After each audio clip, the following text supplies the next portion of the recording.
What's up, legends? Welcome back to the channel. Today we're back on Black Ops 6 Zombies. We're here on the tomb, and I'm going to be sharing with you guys how I get a lot of early upgrades or set myself up for success, regardless if I'm going for the Easter egg or I just want to go for high rounds and enjoy the map. So first step is we're going to need to turn on the Rampage Inducer here. This is kind of a secondary option. If you'd like to do it, do it. If you don't want to, don't worry about it. It's not really required, but it does obviously get the match rolling a little bit faster. The first thing we need to do is actually save up 500 salvage, which I'm hoping we can get before the double points comes in, as we're going to be able to utilize it for the first Easter egg within this room, getting us quite a bit extra points. I think it's an additional 2,000. I'm also not going to grab those points there until we get the double points as well, so we can kind of plan to utilize the things we're given. So we're getting a little bit of salvage already, which is great. I mean, if you get a really bad salvage run, you might not have the setup you need by the time you get the double points, but I would figure that that's going to happen very rarely based on my experience so far. I only had one match where I made it through to like round 4, and I didn't have the amount of salvage that I needed. Here we are on round 4. We haven't gotten lucky. I did get at least a salvage out of that. My whole last round didn't give me any salvage. We're still looking for the salvage that we need. There's a little bit extra there. Another 100. Drop me some salvage. I don't want you hitting me. I just want you to drop salvage. Oh, there's the double points. Hold on. Reload quickly. Oh, this is the annoying part. Reloads are so slow in the beginning. Drop salvage, drop salvage. There we go. Nope. Still need one more salvage. I'm not going to be able to do this. There it is. Watch out. I'm going to grab this. I'm going to grab this. Okay, we got the dead wire, which is what we need here. We're going to grab the double points. And now we can actually take advantage of this. Oh my god, let me climb up here. Hit that guy, and hit that guy. And then we can grab the full power, and then all the points. Extra couple thousand. We'll go over here. We will get whatever loose change we didn't, and I'm going to try to eliminate the zombies quickly. Of course, there's always a reload. The last zombies, I always got to reload for, but there we go. Essentially, we made it through the round, and we're sitting on a pretty decent amount of essence, but we also got the extra, right? So that's going to set us up for success. Technically, I could start opening up doors now, and you could absolutely do that if you'd like, but I like to push it a little bit further, because then I could shut off the Rampage Inducer if I don't want to run it the entire time, and not have to come back all the way to spawn. So first thing here, we're going to eliminate the bug round, and then we can move on to the next part of the process. Okay, so I saved a zombie here on round 7. Doesn't really matter what round you actually wait till, as long as you wait long enough to have enough points to open the dark aether, because that's going to be your first step. So we're going to make our way through here. Another thing that's cool is you're min-maxing a little bit too, because we're going to not open a door on the other side, and we're still going to be able to make our way in there to do one of the other Easter eggs to get our free perk. So now we need to go in here, and we need to unlock this. We don't want to waste any points on that door because we don't actually need to open it yet. Even if we were going to do the Easter egg, we don't need to open it yet. We're going to wait for this guy. Come on, let us through. Now we can go in here. We're going to immediately be able to get Pack-a-Punch level 1 with a Cryo Freeze ammo mod from this little side Easter egg here. Now the good news is the electric rock is always the same, so it's always going to be this one. And that one alongside the one above it are always going to move. And then I'm not seeing them yet. Might take me a second. Got that one. Got that one. Probably going to be one up right here. Slow. I do it first try. Did it fast. There we go. Now we are pack 1.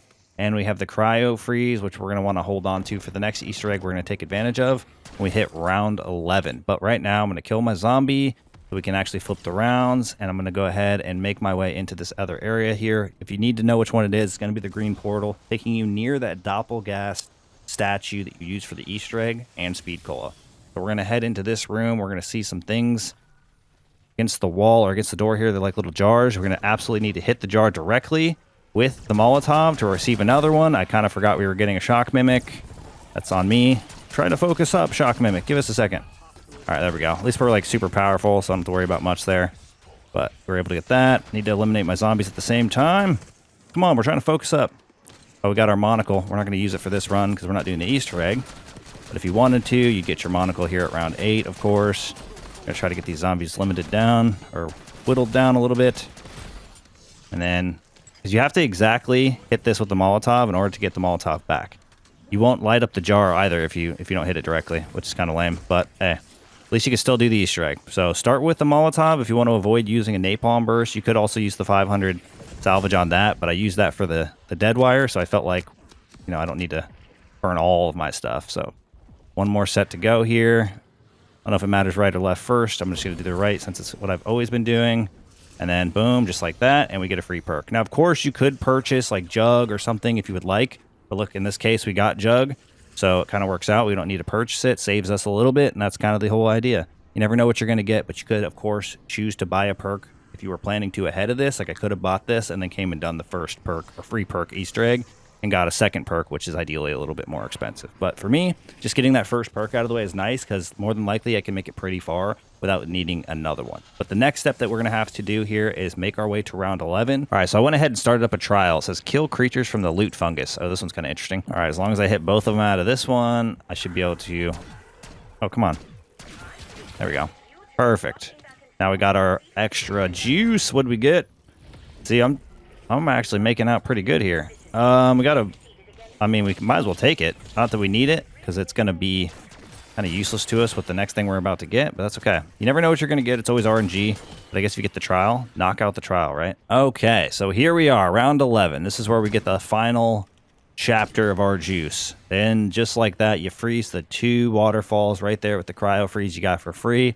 And we now have an epic tool. If you do this any earlier than round 11, you will get a rare tool. So I highly recommend just waiting out till round 11 because even with the free pack crystal, most weapons that you're using, I think if not all weapons that you're using, should be fine to survive until this point where you'll get the free epic rarity. Now I'm down to my last zombie here. I just wanted to get a little bit extra points here, but now you can see I can go up, pack a punch to level 2, which might be a risky investment due to how much ammo costs, but the amount of enemies we'll be able to eliminate being a little bit more overpowered is going to be very beneficial. At this point, we're extremely overpowered for the round that we're on and would make every step to complete the Easter egg fairly easy up to the boss fight. Okay, I actually wanted to double check this and it looks like I'm right. So round 12, we got our first at least 1 purple mushroom. I don't know how many we got. At least one of them's purple, a couple of them are rare, so you'll get more purple ones, obviously, the later you wait. Okay, so I pushed a couple more rounds because number 1, that one got deleted, and number 2, it actually looks like the ones I left that were rare did become epic after a couple of rounds, so that's good to keep in mind. And I was not able to melee them. Hold on, 1, 2, 3. And then, did I hit them? I don't think I hit... Did I hit the bugs immediately? I actually don't know. I thought I opened it. I think it gave me some... Yeah, it just gave me a bunch of salvage, which is fine. All right, we'll have a couple more. And basically, whenever you have epic ones, you're going to want to take them down. Oh, look at that. Double points, even better. We're not even on round 15. We're pack 2. We're already epic. Almost actually on the way to legendary with the amount of salvage we're gaining. It's kind of insane. Probably could have done another trial, honestly. Okay, meleeed this one. Oh, come on, hit it. And there we go. Did we get a free perk? We did not. You do get a free perk, possibly from the legendary ones. I believe are the only ones that can drop them. But ideally, what I'm just explaining here is that you're going to want to utilize each of the different things through the rounds as you can. When you get to the purple mushrooms, you're going to want to at least open them up before you go out of your way to purchase too many perks in the future, because you might have a pretty decent chance. I've gotten quick revive out of it. I've had a speed cola out of it. And I've even had jug multiple times. I think jug is the most common.